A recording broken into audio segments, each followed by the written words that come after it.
everyone, and today from Roots TV we have a very special podcast on why young people need to know everything about quantum computing. And so my name is Aisha Novakovic. I'm also the chairperson of Roots TV. It's a privilege to be part of this organisation, and we've got a whole bunch of podcasts and series that we're rolling out. But today we have Mr. Eamon Darcy. Thank you. From Kwekwa. Welcome today. I'm so excited. Yeah, I'm even surprised you said Kwekwa correctly. You did very well. You've been practicing. I have for about 3 seconds. But before we jump into Kwekwa, so I would love to read out your little bio and to share with our audience and our viewers, and I hope you are tuning in, because quantum computing is like a huge booming industry, and if you don't know about it, you are going to be left behind. But with Eamon has a master's degree in e-commerce from Murdoch University, and he had gained the Student Achievement Prize as the student with the highest academic performance of the graduating year. Well done. Thank you. He later went on to lecture at La Trobe University in e-marketing and advanced e-commerce. He is an avid cosmologist, and we'll find out more about that in a minute, and an accredited teacher of the Bill Gates Foundation's prestigious The Big History Project, which covers life in the universe from the Big Bang right up to today. The BHP is taught in many schools in the USA and is currently being introduced into the curricula of many schools throughout Australia. In August 2018, Eamon set up Kwekwa, the Quantum Education Centre of Western Australia, to spread the quantum word, especially to young people. And that's what's brought us here today, because we first connected about a year and a half ago. And when you first talked to us about quantum computing, I was just enthralled, because, you know, back in the day when I was younger, I was particularly interested in quantum physics and astronomy and everything to do with the cosmos, including the Big Bang. And I think you've been a great advocate in really pushing forward this idea that young people, particularly from culturally and linguistically diverse backgrounds, really need to get on board of this new wave. So could you please tell us more about yourself, but particularly why, Eamon, you are so passionate about quantum computing? Oh, look, thank you, Aisha, and thank you for inviting me here today. Look, the quantum physics is just interesting. Everybody finds it interesting, and young people get it particularly. I think things like the Big Bang Theory, the American, which TV show, which I never watched. I have never watched one episode of it, but I know that it's. I was talking to a friend the other day, and it was actually at a bar, and the barmaid turned around, and I was talking about Schrodinger's cat, and she turned around and said, "Oh, I know about that." And I said, "Oh my God." Wow. And we had a lovely chat. She said she had it in the Big Bang. But it's so interesting. Quantum computing is going to change the world. Now, you don't have to take my word for that. If you just Google IBM, NASA, Google, Amazon, they are all spending billions of dollars. Every government, including ours, is spending billions of dollars on quantum computing. CSIRO have predicted that within a couple of decades, and everything happens quicker than we predict in this sector. But CSIRO are saying in Australia alone, there will be 16,000 jobs, and there'll be a $3 billion industry. And that is in, you know, as I say, 15 Do you think to 20 a lot years. of people know about quantum computing, and actually what is quantum computing? Oh, that's a great question, which I think it's pretty basic. Yes. Because when we talk about computing and IT as we know it, and coding, which is binary, Yes. what does quantum computing actually do to that industry? How disruptive is it? Oh, totally disruptive. it will change the paradigm of society completely. I've heard you say that it's actually going to be the biggest revolution ever known to humankind. mankind, Is yeah. that right? Oh, yes. Because that's a huge claim to make. That is a huge claim to make, and I'll justify that, right now. The first thing to know about quantum computing is that it has nothing to do with digital computing. So all the mainframes and all of that today work on, as you quite rightly said, a binary system. So the bit is either on or off. Now, and that's the way every single computer works, and that's a very, very limiting factor. In the quantum physics, and obviously I can't go into it now, but following on from a very famous experiment called the double slit, it was realized that a particle, before it's been observed, and here we get a little bit mystical, spiritual, and quantum physics quite openly embraces these things. Which I love, absolutely. Yes. And I think that will resonate with a lot of people in the next generation. Oh, well said, absolutely. Nature is a quantum science. It is not a classical science.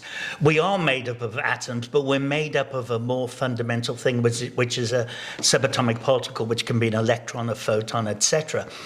But when scientists first got into develop the technology to look inside of an atom, they couldn't believe what happened. And they realized that the subatomic or quantum just means smaller than an atom.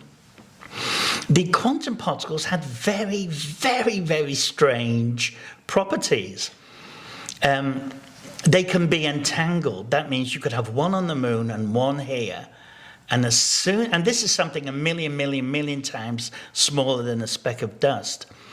But as soon as you change the spin of the one on the Earth, the one on the moon changes. No one knows how. Einstein couldn't work it out. No one's worked it out. There's also this thing called superposition. And superposition is that until it's observed, a subatomic particle is everywhere. It's in an infinite number of positions, and we're getting back to... And that sounds like the God question. Yes, it does. As well, so yes. It seems almost like there becomes a blurring between maybe some religious beliefs and science. And I don't want to distract us with this question, so please continue, but it's definitely a topic I want to cover. Oh, it is. I mean, God or consciousness... And by the way, you're an atheist. I am an atheist. So to talk about God in the context of science and quantum computing. I'm an atheist with a very, very, very open mind, and there are some questions that we haven't answered yet in the quantum world, and things like consciousness and all of that are sometimes debunked and spoken upon as pseudoscience, and I don't think that's fair. Until we know the answer, don't knock it. And things like telepathy and clairvoyancy and the word conscious, it's so exciting, but we will have to try them. The important thing to realize is that... Does that make you a bit controversial in the quantum computing field? Yes, it does. Are you okay with that? Oh, I'm okay with that, yeah. Okay. I actually was... You back it up by science. I do, but I was set to join this quantum world movement. And they read my paper on quantum consciousness, and they said, "Oh, we want nothing to do with you." And I said, "Oh my God, open your mind! You don't know the answer, do you? You don't know." There's a thing called quantum field theory, and I really don't want to digress too much. And this is what acts very mysteriously, but. It's going to take something like consciousness, which is everywhere. Like the electromagnetic field is everywhere. So, you can put two magnets in the middle of Pluto and they'll still attract or repel each other, depending on the charge. So it's going to take something like, is consciousness everywhere? Is it a field, a wave, a function, a frequency, and all those things? Then how does it work with computing and applications and yes. the way that is going to revolutionize how we live?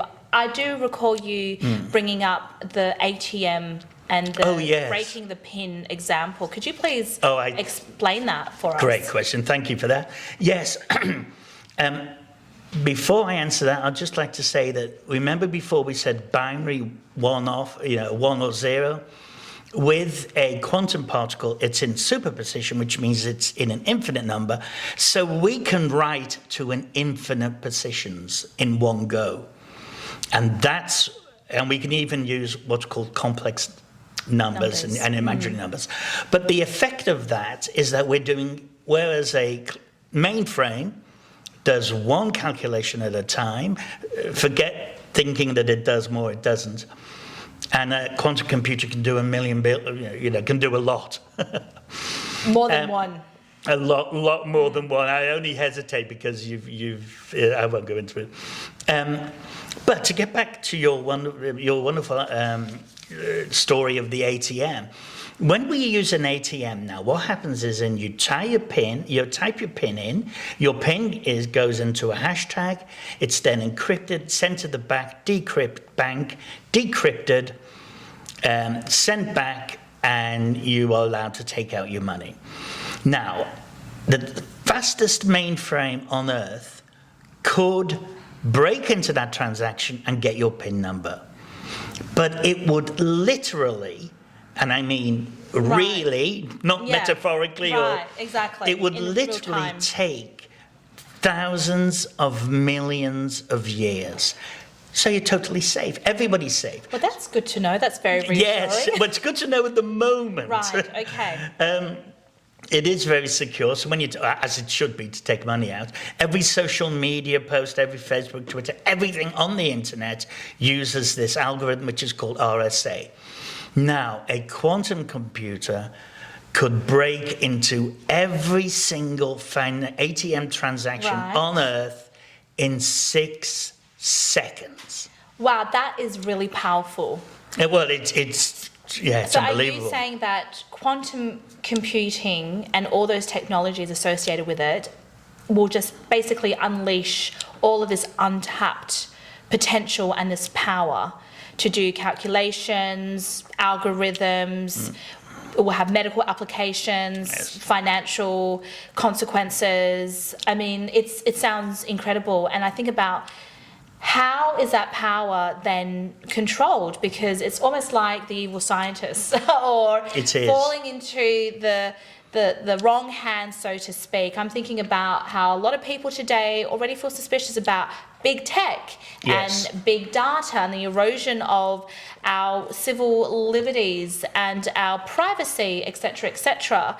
And so how do we ensure there are going to be checks and balances, or is this going to represent new opportunities for the next Bill Gates or Steve Jobs or Jeff Bezos to actually emerge and be the next billionaire or trillionaire? And control the world. And dominate the world. And maybe the multiverse as we know it. Because we haven't even covered how quantum computing will tap into the phenomenon of black holes and so on. But so how do we actually, this is a big ethical question. Oh, it's a huge ethical question. It's an absolutely huge ethical question. Now, Shor's algorithm, and that Shor is S-H-O-R, that's the one that will, running on a quantum computer, will break into every ATM in 6 seconds. That one. Every bank in the world knows about it. The mafia knows about it. Right. A lot of criminal networks. A lot of criminal networks know about this. Now, and every government in the world, the FBI, MI5, you can name them all. This has been around this has been known since 1994. Right, okay. But now, I've been espousing about how wonderful quantum computers are, and they are. But the big problem with them is that they actually exist on a subatomic particle.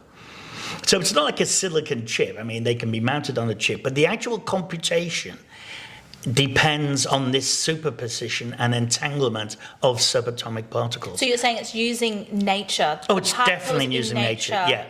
And not on something that's a man-made chip? Oh, God, absolutely. And it's also, you've hit on a couple of things there. There are different quantum computers. Some are done on light. That's incredible. Well, in fact, it's called photonics. You've got superconductive quantum computers, which is people probably normally associate. That's a great big thing that's out at the basically at absolute freezing point. But you've got topological, NV-centered. You've got all different types. And China did a computation the other month, only about 3 months ago. They did in 2 minutes what would take the mainframe of today, half of the time it has taken the solar system to evolve. That is incredible. So we are talking incredible, but it has to be ethically managed. And hopefully we've learned from our errors in the past, but it is a big issue. And it's not easily solved. No, and it's good you raise it. Well, I mean, there are so many questions, and we can talk for hours. And for those who are still here with us, for the die-hard fans of quantum computing and quantum physics and science and so on, and new technologies, especially young people, because you are a big advocate of young people jumping on board, because it sounds like, we're talking like we're having a casual chit-chat, but these are in some ways quite... paradoxically, I think they're really complex ideas, but in some ways they feel kind of second nature, or maybe they do feel really intuitive in some sense. And you're saying that young kids are getting these really complex ideas, and how can they actually join in this learning journey and enroll in some of your courses? I really want to get straight there before we explore some other topics. No, I agree. I've written 3 quantum courses for 9 to 15-year-olds. This year so far I've written 3. The Magic of Quantum Computing, The Magic of Quantum Physics, and The Magic of Quantum Consciousness. And how's that going? How have you really found the reception? Really well. I've actually written them for a school in London, so they are teaching it in London, and I've just started doing the same thing here. But children, or young people, I should say, do get this. You don't need a degree from Harvard to study this stuff, because what happens is, once you see the double slit, and there's another experiment called the delayed choice, which proves that events that have already happened can be altered. I'm sorry, repeat that again for our audience, because what you're suggesting is incredibly radical. Yes, it is. It's called, and it's scientific, by the way. Okay. It's a thing called retrocausality. It proves that somehow events that have already happened can be altered. And I could wax lyrical about that for hours. And I have it in the course. But the point I'm making is that you really don't need a degree in physics to understand this stuff. And today you can learn so much on the net. What about mathematics, though? Look, it helps, but you don't need it. You need curiosity, and that's all you need. The rest will come if you want it to come. If you want to start programming, you're going to need linear algebra, which is very interesting anyway. It genuinely is. It has a bad reputation because it's complex, and up to now it's never really had a use. I shouldn't say that. Any engineer watching, please don't write in. But yeah, I do want people to... But are you able to help them master some of the basic concepts in linear algebra so they can progress in their development in your course? I do that. Because what I'm getting is that quantum computing almost represents another or a new opportunity to level out the playing field in some sense. For those who felt that they were never sort of tech savvy or didn't understand coding, and just didn't give themselves the best chance to even maybe make a lucrative career out of these new technologies. Yeah. Does this represent a fresh start? It does. And the good I'll say the good thing. Is it a reset? Oh, it is a reset. There'll still be a place for traditional computing, because to be honest, a quantum computer needs a super mainframe computer to hook into it. to do the quantum computer will do the computation stuff. In fact, I'm doing some work out at CSIRO Pawsey supercomputer, where they are doing here in WA, we're doing a world first of hooking up a quantum computer, which is a diamond technology. Diamond technology? Yeah. What does that mean? It just means that... Does it use diamonds? It uses simulated diamonds, simulated. false. Yeah, so don't worry, you're not going to have it in your earrings. But we're hooking that up to the supercomputer out there in Pawsey in Tech Park in Bentley. So we're doing some amazing stuff here. But the great thing about quantum computing is that it's completely new. So young people who are learning this stuff have a fantastic opportunity, and they're going to go and they're going to control the industry themselves to some degree. It's not like you're going to report to someone who's been doing mainframe computing for 40 years. They're going to be asking you, what does this mean? This is the next generation of leaders who will become the authorities in this industry.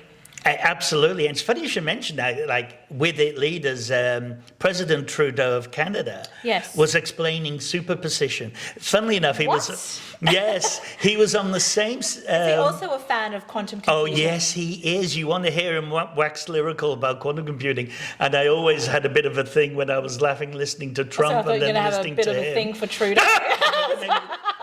Sorry, you wouldn't be alone in that. I'm just saying that suddenly Trudeau seems even more attractive because you should Google it because he comes over fantastically, and Brian Cox and those type of people are talking, And does Trudeau, to your knowledge, have a science background, or did he just have a curiosity and anyone could really, embrace quantum computing and learn the concepts? Yeah, I'm not sure about Trudeau, but actually it doesn't matter. I'm telling you right now, you don't need a science background.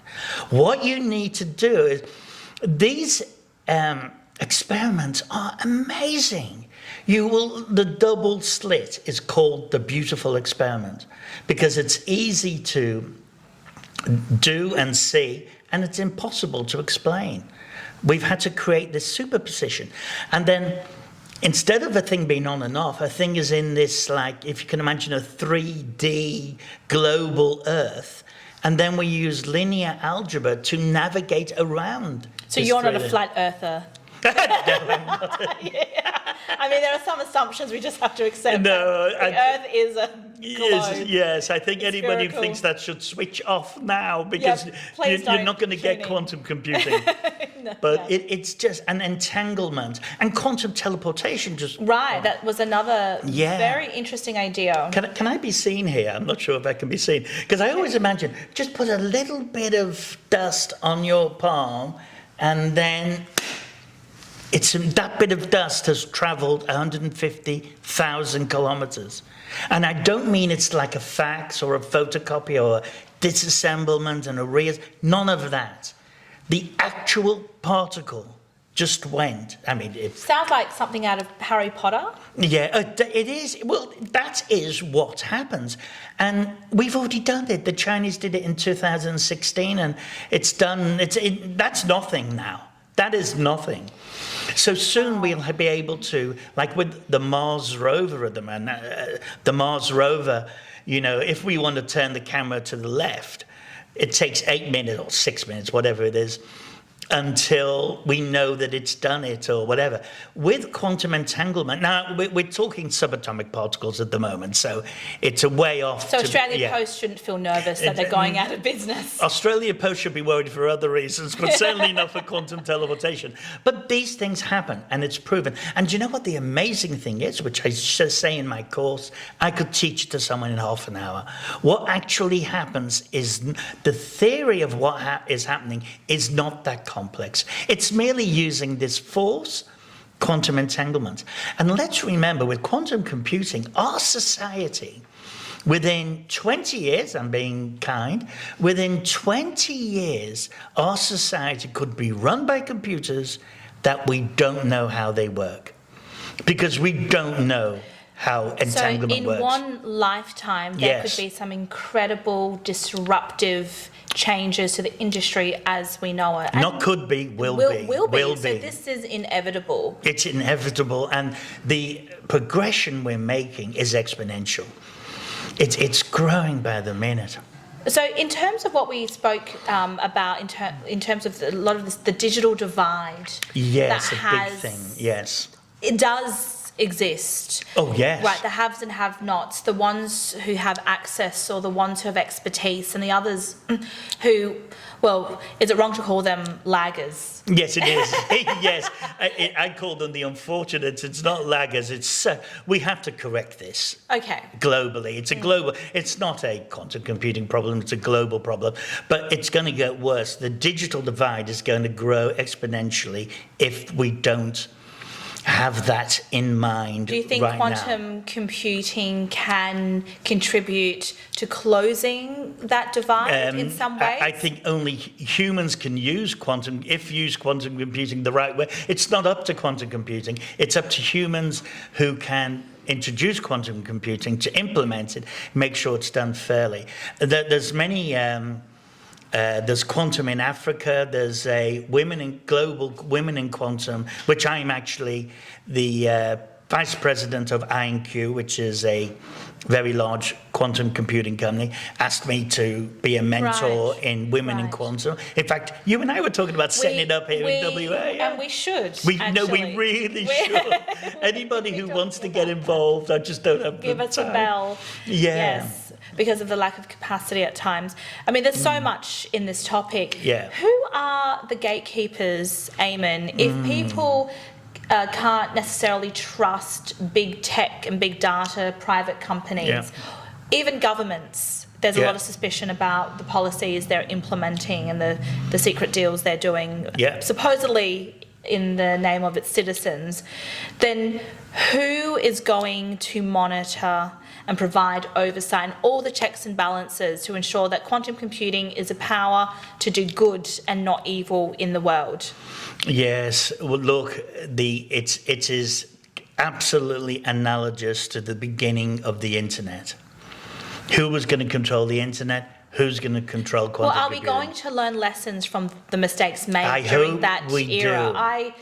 Okay, you're very optimistic. But we need, well, I did say hope. I didn't say we did. No, I hope we will. And I think that the more we can make this knowledge widespread, the more we can stop things like the digital divide. I know you have a few ideas about me lecturing for a few of the ethnic background here, which I'm more... multicultural communities, we even need just more to of build that. awareness. Yeah. And to give them just an opportunity to explore and to play with these concepts.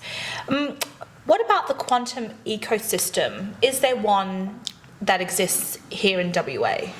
Well, that's what I'm trying to set up, basically. I'd have to say there isn't at the moment, which is pretty disappointing. We have, for example, a Sydney Quantum Academy, and I listen to their podcasts and Zoom presentations regularly, and it's really good. And in fact, I'm talking to CSIRO and UWA now about setting up a similar ecosystem here so that people can get, young people and everybody, not just young people, can get quantum questions answered. We can start setting up a pathway. We have Jingbo, who's the professor of physics out in UWA, Jingbo Wang, and she's doing a fantastic job. And I'm talking to her and Anne Backhouse out at CSIRO, and we really want to set something up. For those who've just tuned in, we're about to wrap up our incredibly stimulating conversation with Eamon Darty from Quechua, all about quantum computing, a very brief introduction of some key concepts and why young people need to get involved. They need to educate themselves about this, the biggest revolution that's about to hit us, like bigger than a tsunami. Absolutely. Right. So to wrap up, we've got a few minutes. So the impacts of quantum computing on society, number one, before we end, and also coming back to the this God question, right? Oh my Because God, you want that in a couple of sometimes- minutes? Oh my God, because it's often seen that religion and science are at odds, and yet with quantum computing, just listening to you, it seems like science and spirituality become unlikely dance partners, right? So it's a good statement. right? So that's my Yeah. one contribution to the field. But that's Yes. my observation. So Oh, it's well known that is the and case. incredibly fascinating that you are an atheist with a very open mind. Yes. And for you, science is supreme. It needs to Yes. have you need to have evidence, and it should be observable and Yes. testable, right? So we're not Yes. talking about sort of esoteric realms of knowledge that are really No. inaccessible and very mystical, and sort of border on sort of things like black magic and what have you. Yes. But we'll need to do another talk about We quantum will. consciousness for people to understand why Yes. it can almost sound like you are giving credence to those sort of more superstitious beliefs or phenomena that we can't readily explain through science. Right. Now, you said we had 2 minutes left. It took 2 We do minutes have for you 2 to ask minutes. that question. So thank you so much for your time today, and tune in next time. I'm so sorry. No, I'm only being facetious. It's a absolute wonderful question. And there's a thing called the wave function. When I was talking before about superposition and the particle, the double slit shows that until it's observed, a particle doesn't exist how we know it. It is a wave function. Now and it's called the collapse of the wave function. And that brings about the question, did anybody observe, or anybody or anything observe the collapse of the first ever particle, which could have been the start of the universe or whatever? So collapsing the wave function. Now the answer is we don't know. So whilst consciousness, we don't know how that works. Is consciousness collapsing the wave function? There's a huge experiment that I've been following for the last 10 years by Professor Dean Radin from the Ionic Institute of Science in somewhere in America. That's been trying to prove that consciousness collapses the wave function. And they've had people in, meditators in, who can collapse the wave function better than ordinary people like me who aren't as in touch with my inner self as these meditators were. And then over the internet they could do it. So the bottom line is something very, very, very strange is happening, and science cannot explain it. And in my book, if you can't explain it, you can't start discounting other people's beliefs. And whenever I talk about it, spiritual people always say to me, we've been saying this for years, and it's all up for conjecture, but it's so interesting. But the amazing thing is that we can actually use imaginary numbers and complex numbers, linear algebra, to actually harness these powers. And that's what I wanted to follow up with, that in spite of our limited understanding of how quantum computing may work, we still have the ability to harness that power to implement into new and emerging technologies that are absolutely going to revolutionize the way we all live. We're all going to be cyborgic. No, we're not going to be. But on that note, I just want one final question. Yes. Is, if our viewers, and we hope you're still with us, and are going to send us lots of questions for future podcasts. Oh, please do. Questions are good. If you like our conversation style. If they want to find out more information, where do they go? Look, the best place is probably, can I give my email address? Well, absolutely, because we've got your card here. Yeah, or contact Roots TV, yeah. Yeah, so it's going to be on the screen. You can contact Mr. Eamon Darcy here. Please do. And he is recognised by other experts in the world as really leading the way here in WA. So we're really very lucky kind, to have you here in our state, but also especially here with us today at Roots TV. Always enjoy our wonderful chats, and we'll have more Thank you so much. very soon. So thanks everyone for joining in. It's Aisha at Roots TV, and and Darcy.